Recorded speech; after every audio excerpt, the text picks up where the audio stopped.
because it doesn't matter how much practice a female puts into the sport. They will never be able to compete against biological males at this sport. Being biologically male, playing against females, gives you a clear category advantage. And categories were created in the first instance to create fairness. So you wouldn't put a 17-year-old on the pitch with a group of under 10 footballers, would you? And because you know it's going to cause them physical harm, and it's your job to protect and make sure that doesn't happen.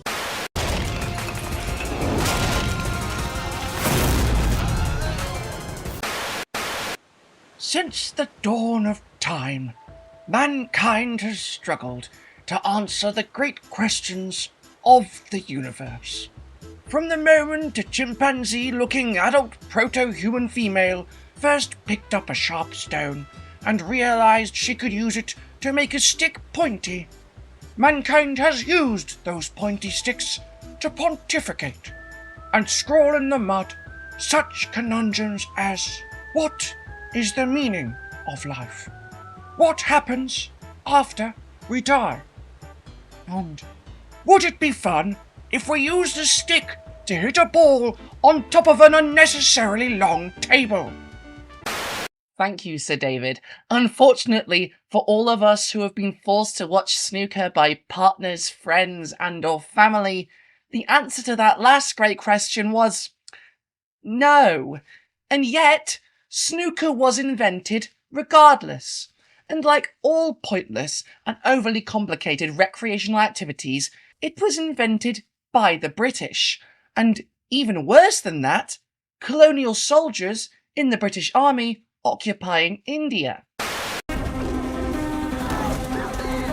That's right, everyone's second favourite, hitting hard balls with long sticks on top of a green table-based game, was devised by evil men doing evil deeds. And, as British men doing evil deeds, they put all of their malice, all of their dark thoughts into the game of snooker, and felt the evil of Britain reaching backwards throughout time.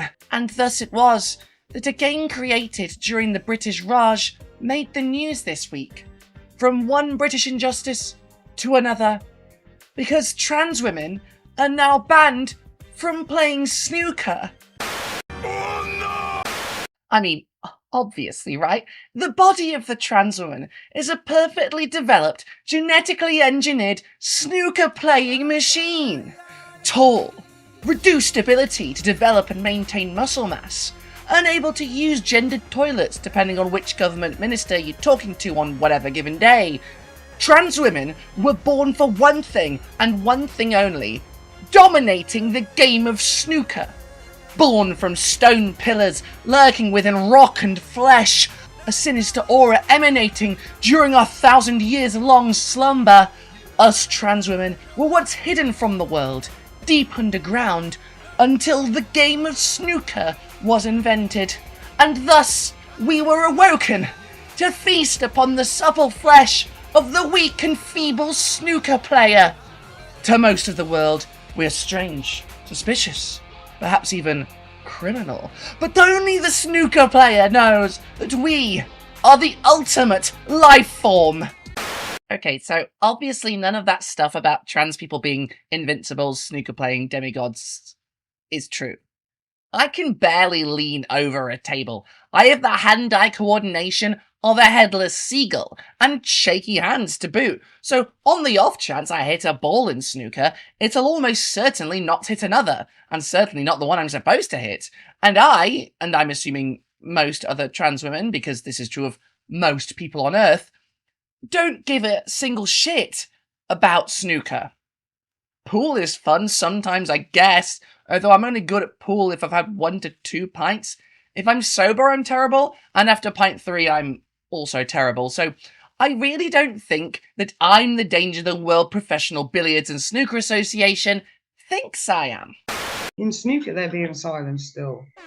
Right now, you know, they put women, every time the transgender player wins or gets near to winning a tournament, that it's posted on the women's snooker website, but the comments are closed. So none of the women can have a voice to say whether they agree with it or not. But because I am a responsible journalist, I, Brigitte Empire, science and culture correspondent for the Daily Telegraph, will deliver to you, dear reader, the news of what has transpired with trans women being banned from snooker, and why. Because we, at the Daily Telegraph, happen to be the only newspaper in Britain banned by the World Professional Billiards and Snooker Association for the victimless crime of our fearless editor Dan's excellent reporting back during the British occupation of India that the soldiers of the British Army were bending over tables, polishing each other's sticks, and fondling each other's round, hard balls. God bless you, Sir Daniel. You were ahead of your time, and as you can see, his body has since paid the price. And unfortunately, we have to pay yet another price to deliver this information, old friend, because this story was broken by our evil twin newspaper, the Daily Telegraph. But regardless of this coming from our ancient enemies in the Tory graph, we must soldier on. For the trans community, and regretfully for snooker, the only sport more boring than cricket. The World Professional Billiards and Snooker Association bans trans women from women's tournaments. Snooker's global governing body now states that only players born biologically female may participate in women's events. The organization said it considers snooker a gender-affected activity under the Equality Act 2010. Oh, and that's a bad miss. So, the background here is, like most of the fuckery around trans issues that's happened in the last year, that in April 2025, the UK Supreme Court delivered a judgment in the case of 4 Women Scotland versus Scottish ministers, which resulted in a de facto bathroom ban in the UK, along with a bunch of other bullshit. I've covered this decision in detail many times before, but the long and short of it is, Jokey Rowling, author of the Harry Potter series along with a bunch of detective books which no one cares about because they're shit and she's a huge arsehole, donated at least £70,000 of her Harry Potter royalties to get a transphobic hate group to sue the Scottish government and appeal that decision in order to change the definition of sex in the UK's Equality Act, the primary defence in law minorities have against discrimination in, for example, the workplace, to the end of specifically excluding trans people. Despite the decision itself trying to thread the needle of pleasing an obviously bad faith attempt to strip rights away from trans people, the decision made a point that trans rights are covered in the Equality Act as gender reassignment. But everyone ignored that part completely, and then Britain's most bizarre public body, the Equality and Human Rights Commission, a board of appointed weirdos more committed than most people on Earth to destroying the very concept of equality and human rights, led by the evil wizard Baroness Faulkner, released a bunch of advice based on this decision, saying that it was super clear, even though it wasn't. I welcome the court's decision and ruling. I think it's very important that we've now got real clarity. And that this meant that trans people are banned from all gendered bathrooms. So, trans women can't use women's toilets, and trans men can't use men's toilets, but neither can trans women use men's toilets or trans men use women's toilets, and also non-binary people can't use any toilets either. Naturally, this caused a bunch of confusion, since theoretically, everyone had to suddenly comply with a completely batshit and unenforceable piece of legislation based on the premise that trans people simply do not exist. And that, like vampires, we can't come into public buildings unless we're invited in.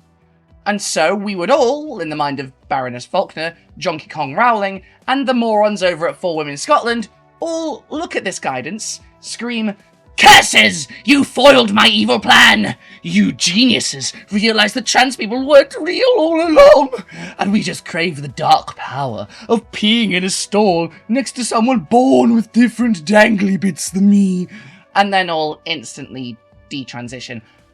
Obviously, this didn't happen, and the consequences of this decision are still playing out to this day. Organisations all over the country are scrambling to work out how to obey the law, how to not be sued, and how to not lose any money for any reason, while not having to hire toilet cops in front of every bathroom in every building in the country. But don't worry, because Keir Starmer has insisted that this decision brings clarity. It's extremely clear, and That's why, a year on, no one can agree on what this decision means or how to comply with it. Lesbian only spaces. Gender police. Gender police. Lesbian only spaces. Gender police. Gender police.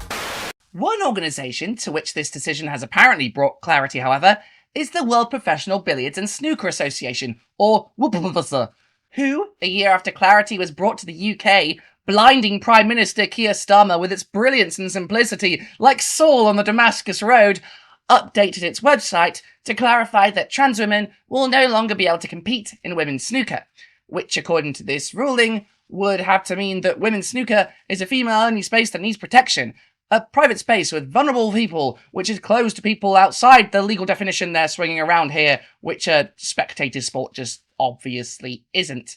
And also, this is a clear breach of the Equality Act on the terms of gender assignment, since the point of the gender assignment sections of the Equality Act is that trans people with a gender recognition certificate should, for all intents and purposes, under the law, be considered the gender on that certificate, and this change would break that.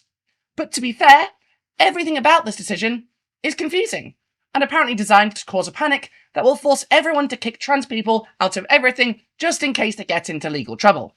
I mean, what are we gonna do? Sue them? Sue the government? We don't have any money. Their side is the one with the billionaires siphoning the profits of the Harry Potter franchise towards trying to send us to an early grave. The best that we have is Jolyon Mohan, who is a king, and who I have chosen to forgive for what he did in that kimono to that fox. But he also does not have the infinite money pool that the villains in this story have. And wouldn't you know it, there were people inside of women's snooker desperate to shove trans people out of the sport, apparently terrified that trans people have a biological advantage due to our higher average height, or some sort of fear that having crossed the gender boundary, we have gained perfect hand-eye coordination and forward planning. Like Odin getting his eye plucked out by ravens for wisdom, we traded our body parts for being good at the only sport that's ever made me want to actually pluck out my own eyes. Ravens out there, hit me up. I could use a bit of wisdom. Speaking of people who lack wisdom, here are the words of Jeremy Wilson, chief sports reporter for the Daily Telegraph, a newspaper that, when read, will make you, personally, dream of Ragnarok. Snooker's governing body has announced new rules that will only allow people born biologically female to compete in women's events.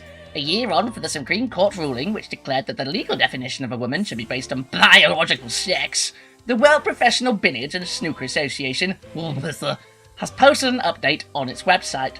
12-time world snooker champion Rhiannon Evans criticised a perceived lack of communication, saying the players have quit the sport in recent months because the governing body failed to keep them updated. It has been 12 months since the WPBSA announced that it will review its policy. So women's snooker players of all levels in their teams have been asking if a decision has been made with no reply, wrote Evans. Players have quit/stopped entering events because of no ruling. I was sent this tonight and no one knew about it. Why no announcement/email to let players know? The pool player Lynn Pinches, who had refused to play against transgender opponent Harriet Haynes in the final of the 2023 Champion of Champions event, also highlighted the delay but welcomed the decision. The WPBSA official snooker have finally changed their transgender policy and given fair play to women, she said. From 12th March 2026, biological females only will play in the women's snooker. It has taken a year and they haven't announced it, but I'm absolutely over the moon. All I have literally done is walked away from playing against a man in a women's tournament who had no right being there in the first place.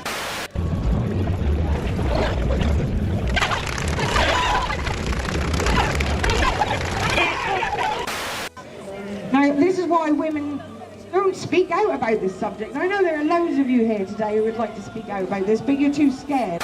As we've already got ranked 2nd and 5th 2 transgender players, I think if it's allowed to continue in less than 5 years' time, I would like to, you can quote me on saying that the top 8 will be all transgender players at pool and snooker as well, and other sports. That youngsters are being told that they've got to reach this unreachable level, if you like, of a biological male. You So, who is this absolute hero, Lynn Pinches, who, in her infinite wisdom, refused to play against a trans woman, knowing that with the thought, Harriet Haynes, being a transgender woman, would shoot each ball in the correct order with mind bullets, her prehensile hair swishing around her like a dark goddess, blinding the weak Lynn Pinches and preventing her from playing the exciting and definitely worth refusing to play a trans woman about game of snooker. Well, Pinches told very cool and normal outlet Talk TV, definitely not revealing herself as a right-wing provocateur, that whenever you play a transgender player, even if you win, it doesn't make any difference. Because in your heart, you know it's unfair. And you might be thinking to yourself, how can someone possibly think this is true? Surely they don't think that women are inherently inferior at a sport which involves just aiming a stick at a ball.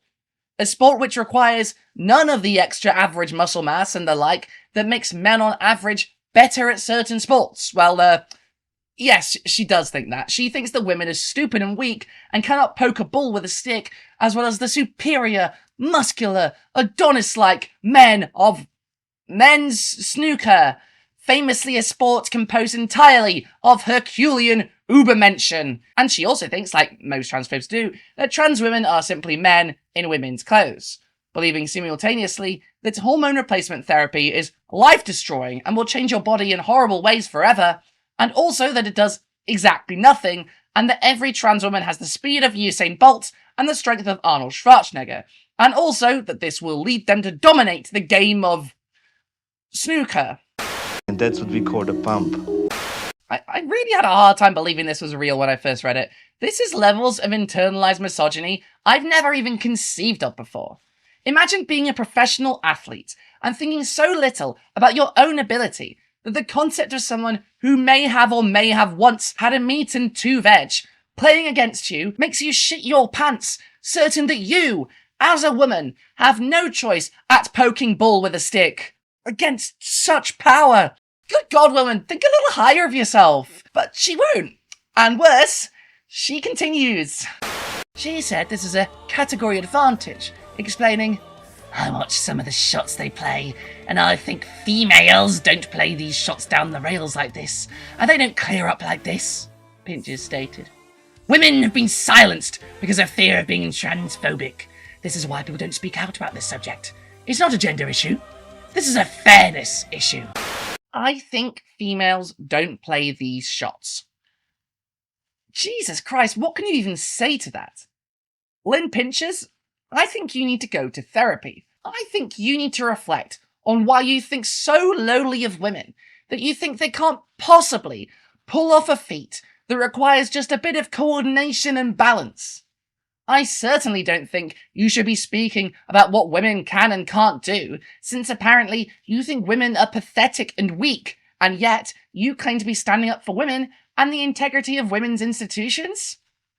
If you ever needed proof of the inherently conservative nature of the trans panic, here it is. This is the kind of sexist argument that you'd usually only ever hear from 60-year-old men or incels. To hear it from a professional sportswoman is incredibly depressing. Women can not only pull off these shots, they can do much more than that. And I'm not just talking about trans women. Any woman can be as good, any man even, at snooker. At fucking snooker, of all things.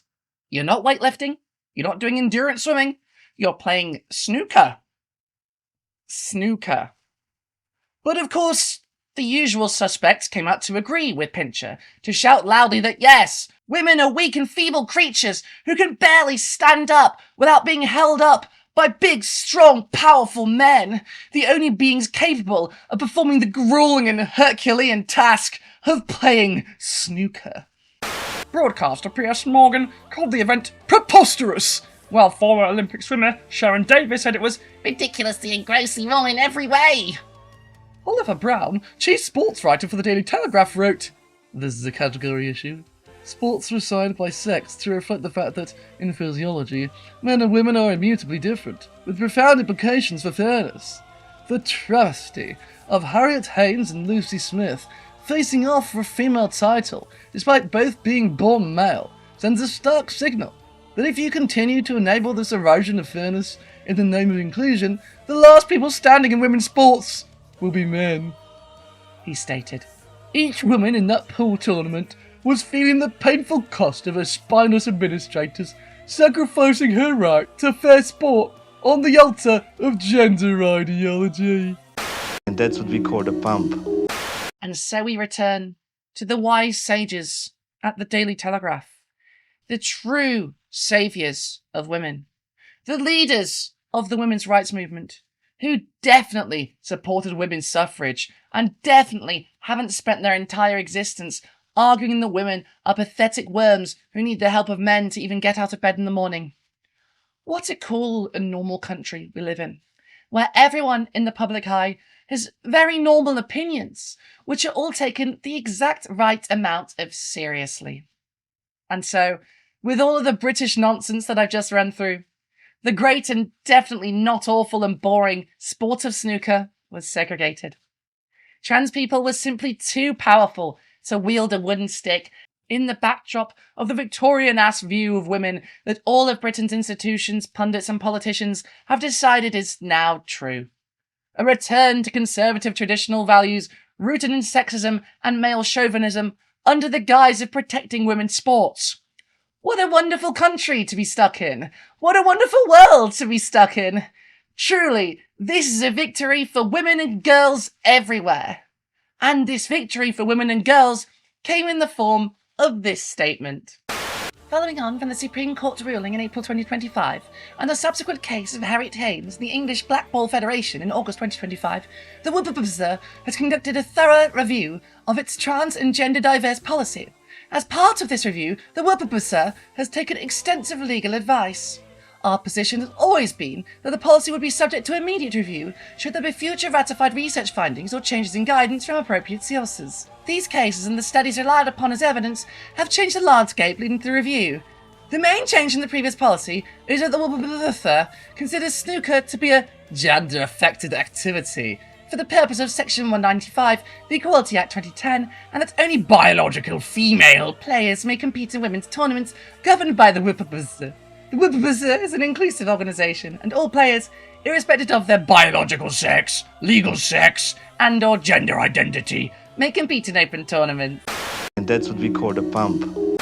And as much as I'd normally like to have the argument about what exactly biologically female means, as I would argue a biological woman myself, we all know that they mean cis women, and that this is a cowardly move, made to try and appease bigots, and probably avoid being protested constantly by the same three hate groups, and to almost definitely get the profits from the upcoming HBO Harry Potter show thrown at them in the form of endless lawsuits if they don't roll over and show their bellies now.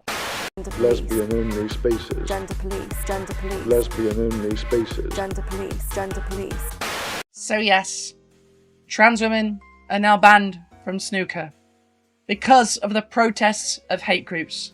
Because of a women's snooker player who thinks women can't play snooker against men and can't play snooker against trans women because they are simply too weak and too dumb to hit ball good with stick. How stick work? Me not know. Me woman. Very feminist. Very cool. Not at all a horrifically sexist and backwards attitude, being rewarded with institutional legitimacy, backed up by bloodthirsty government ministers and a certain wizard woman with more money than God and a vendetta against trans people, being waged as some sort of bizarre crusade against the men who've wronged her in her life, men who we have nothing to do with, and also agree we're wrong and horrible. And also, trans women are not men, and also, fuck it, why even bother trying to explain these things anymore? Sorry, since took estrogen, too much like woman, and woman can't hit ball. Woman can't use stick. Woman eyes not work right. Too dumb. Men big, strong, smart. Woman useless, bad at snooker. Guess men just have a biological advantage at being YouTuber. God, I hate these fucking arguments. Have some goddamn self-respect. Have some pride in being a woman. Women are great. Being a woman is great. And women have fought long and hard to be seen as equal to men. Not lesser like these people seem to think they should be. Blood, sweat, tears, literal explosive and incendiary devices deployed in the case of the suffragettes. to be seen as equal, as fully human, and you dishonor the memories of all those who have fought for women's rights by claiming that you are inherently weak and stupid, that men are naturally better at poking with stick, and claiming that you are fighting for the world to see women like this as inferior in the name of women's rights? It makes no damn sense.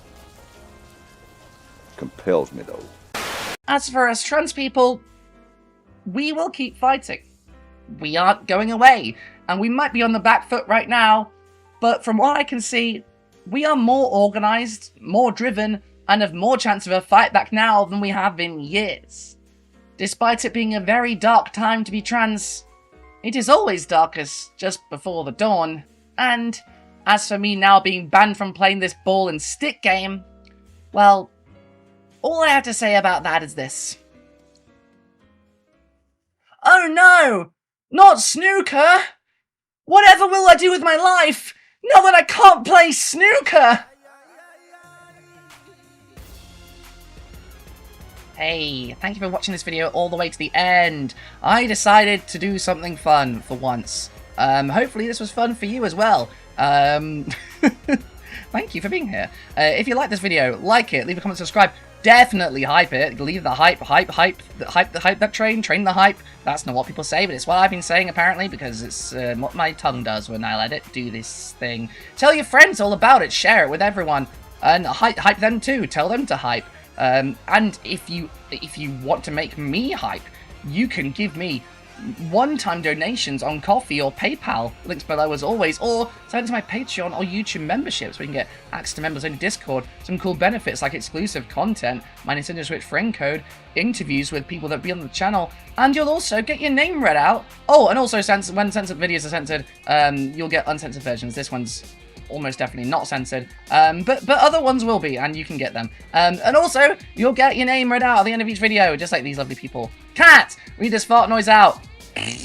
Gladly, this time. The Flying Brit, Aegis, Uncast Shadow of a Southern Myth, Erin R, Rain, Michael Magrotti, Will, Alexandra Barnes, Reesnet, Ken Sorden, Andrew Steele, Georgie Carlito del Matotte, Anna Nicholson, Dungeon Slime, Naomi Gorman, Melody, Ben Norman, Brooke Linnet, Heidi Law, Transform and Function, Cara Patching, Mattia98, Lilith Dawn, Spin Noir, Gilded the Gilded Dragon, A Slice of Cake, Rue, Buried Elk, Ewan Bennett, Mal TM, Gina Service, You Are Made Off Stupid, Tomo, Melissa Jackson, Renna Frews of Your Stuff, Minstrel of course, Emma, not Emma, Jeffreyon, Tom, not quite Sir Braver Sir Lancelot, LFR, Tricoi, Ariella, Proqua, Robin Thomas, Emily Eisenberg, Garlic Escape, Kira B, No Sparkling Heart, Corey, Gianna J, Mightier Than the Sword, Carolyn, Imogen Q, Luciano Flias Andrade, Adam, Harry, Ndog191, Cav Case, Dia de Tortilla Azul, Leron, Adam Lees, Danielle Nevels, no, not that Paul, MB, Wondering Wonder, Lex, Phoenix, Emperor Kurzitz, Mira D, Jade Senior, Boa Ear, James W. Thorngill, Deborah Laboon, Zilla Zathanium, Vince Whitaker, Amelia Dessette, Jay, Frank McManus, Susan Foster, Helena Rial, Sierra Whiskey, Ali Cat, Gil, John N, Lloyd Luciente, Jason Cribbett, Shield Vaden, Robin Podolsky, Nightlight, Plushy Jesus, Casual Observer, Manta Ray, Courtney Burmack, Sleepy Slug, Soma Pig, LeBrain Douche, Artie Wolf, Deanna McMillan, Caroline Regalado, Alexandra Lilly, Howard Lott, Marky Love, Zach Beavan, Meow Meowski, Kamui, Eva Kebab, Marty Hunt, Robin McCallan, J. Lee Safarian, Melissa Allen, Ataraxis Builds Things, and Sarah Francesca Smith. Thank you all so much for your help. Sorry a lot of you can't play snooker anymore, but them's the breaks. I'm sure you'll find another incredibly boring sport on a table to do. Table football? What other things? Table tennis. That's one. That's a sport. Tiddlywinks? Is chess technically on a table? Is chess a sport? Comment below if you think chess is a sport, and if you don't, argue with those people saying that chess is a sport, so that I get more engagement. Alright, goodbye. And that's what we call the pump.